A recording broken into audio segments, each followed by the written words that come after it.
ड्रामे के next episode में आप लोग देखेंगे कि आलिया, जिसे अपनी बेटी पाकीज़ा का दुख होने की बजाय इस बात की तकलीफ़ हो रही है कि पाकीज़ा क्यों यासीन और उसके घर वालों पर केस कर रही है। कहती है आलिया अपने बेटे असगर से कि पाकीज़ा को मना करो, वो आखिरकार क्यों ऐसा कर रही है।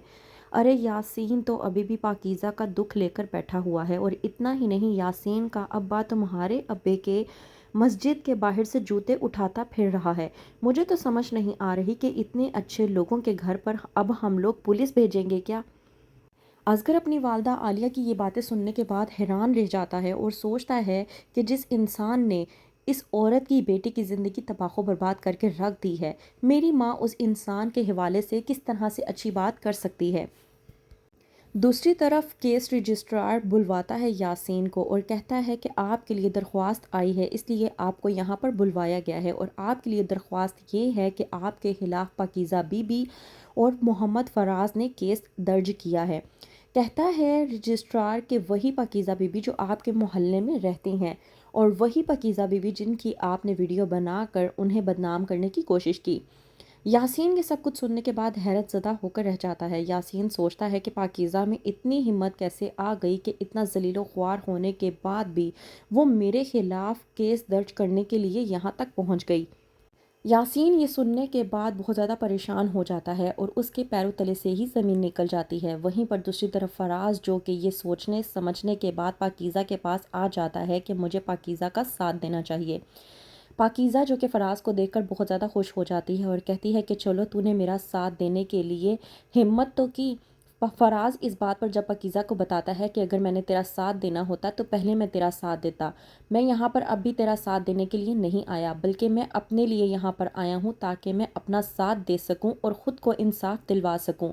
और वैसे भी तू मेरी बीवी है, तू कहाँ अकेली अकेली भटकती फिरेगी, और मेरा फ़र्ज़ है कि मैं तुझे महीने का खर्च दूँ। मैं तुझे वही देने के लिए आया था, लेकिन मैंने अब जब सब कुछ देख लिया है तो मैंने ठान ली है कि मैं तेरा साथ दूँगा, और जो कुछ भी होगा वो सब कुछ तेरे साथ फेस करूँगा। वहीं पर असगर भी मौजूद होता है और फराज को देखकर बहुत ज़्यादा खुश हो जाता है।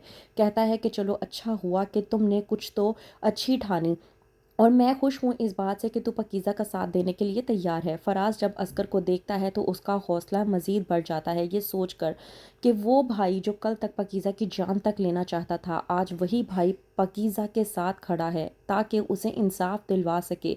जब एक इंसान आज पाकीज़ा के साथ है तो कल को सब पाकीज़ा और उसके साथ हो सकते हैं। फराज ये सब कुछ सोचने के बाद बहुत ज़्यादा पुरजोश हो जाता है और सोचता है कि यासीन के खिलाफ़ केस करके अब हम लोगों को इंसाफ हासिल करना ही होगा। दूसरी तरफ समन, जो कि अपने शोहर ज़ुबैर पर अंधा भरोसा कर रही थी, उसे ये देखकर बहुत ज़्यादा हैरत होती है। जब वो घर पहुंचती है तो वहाँ पर एक औरत पहले से ही मौजूद होती है। ज़ुबैर समन को देखकर एकदम घबरा सा जाता है। समन, जो कि ज़ुबैर को देखकर उसे बातों ही बातों में ये कहने की कोशिश कर रही होती है कि मुझे तुमसे इस चीज़ की उम्मीद नहीं थी। ज़ुबैर अपनी ही नज़रों में शर्मिंदा होकर रह जाता है।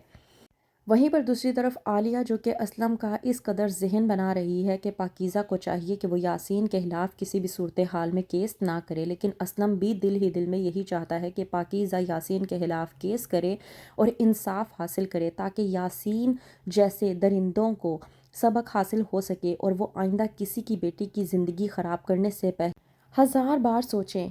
वहीं पर दूसरी तरफ जब पहुंचते हैं रजिस्ट्रार के पास एक बार फिर से, तो पाकीज़ा से पूछता है रजिस्ट्रार कि आप मुझे तफसील बताएं। बताती है पाकीज़ा के होटल से निकलने के बाद मैंने फ़राज का नंबर डिलीट कर दिया था और उसे ब्लॉक भी कर दिया था।